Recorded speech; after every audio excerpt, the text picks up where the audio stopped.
ബീഹാറിലെ ഉൾഗ്രാമത്തിലായിരുന്നു ഹീരാബായി എന്ന സ്ത്രീയുടെ വീട്. ഹോ, പ്രാതലിന് ഇത്രയും റൊട്ടി വേണ്ടി വരില്ല, കുറച്ച് ആ മതിലിന് മുകളിൽ വെക്കാം. അതുവഴി വന്ന ഒരു കൂനൻ കൊതിയോടെ ആ റൊട്ടിയും എടുത്ത് നടന്നു. ആ പാവത്തിന് ഒരു നേരത്തെ വിശപ്പടക്കാനുള്ള ഭക്ഷണമായി. തൊട്ടടുത്ത ദിവസവും ഹീര ഒരു റൊട്ടി മതിലിന് മുകളിൽ വെച്ചു. അന്നും കൂനൻ അതെടുത്തു. ഈ കൂനൻ വീണ്ടും വന്നല്ലോ. ദിവസവും അത് തുടർന്നു. അതാ വരുന്നു. എന്നാൽ കൂനൻ ഒരിക്കൽ പോലും തന്നോട് നന്ദി പറയാത്തതിൽ ഹീരാബായിക്ക് ദേഷ്യം തോന്നി. ഈ കൂനനെ തീരെ നന്ദിയില്ല. ദിവസം ചെല്ലുന്തോറും ഹീരയുടെ ദേഷ്യം കൂടി വന്നു. നന്ദികെട്ട കൂനനെ ഒരു പാഠം പഠിപ്പിക്കണം. ദേഷ്യം സഹിക്കാനാവാതെ ഹീര വിഷം പുരട്ടിയ ഒരു റൊട്ടി ഉണ്ടാക്കി. ഇത് തിന്ന് ചാവട്ടെ ആ കൂനൻ. പക്ഷേ ഉടൻ തന്നെ ഹീരയ്ക്ക് തന്റെ തെറ്റു മനസ്സിലായി. ദൈവമേ, എന്നോട് ക്ഷമിക്കണേ. ഏതോ ചെകുത്താൻ എന്റെ മനസ്സിൽ ദുഷ്ടചിന്ത നിറച്ചതാ. വിഷം പുരട്ടിയ റൊട്ടി ഹീര അടുപ്പിലേക്ക് എറിഞ്ഞു.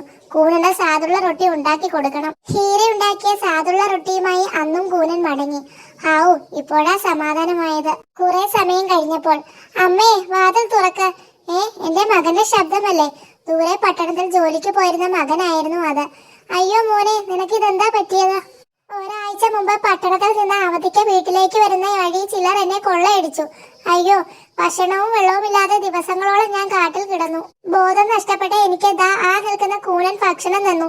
അങ്ങനെ ഞാൻ മരിക്കാതെ രക്ഷപ്പെട്ടു. ദൈവമേ, ഭഗവാനെ, ഒരുപക്ഷെ വിഷം പുരട്ടിയ റൊട്ടിയാണ് ഞാൻ കൂനന് കൊടുത്തതെങ്കിൽ തന്റെ മകനെ എനിക്ക് നഷ്ടപ്പെടുമായിരുന്നു. പിന്നീടുള്ള കാലം ഹീര പതിവായി കൂനന് ഭക്ഷണം നൽകി. സ്റ്റോറി ഇഷ്ടമായ സബ്സ്ക്രൈബ്, ലൈക്കും ഷെയറും ചെയ്യണേ. Okay, bye bye.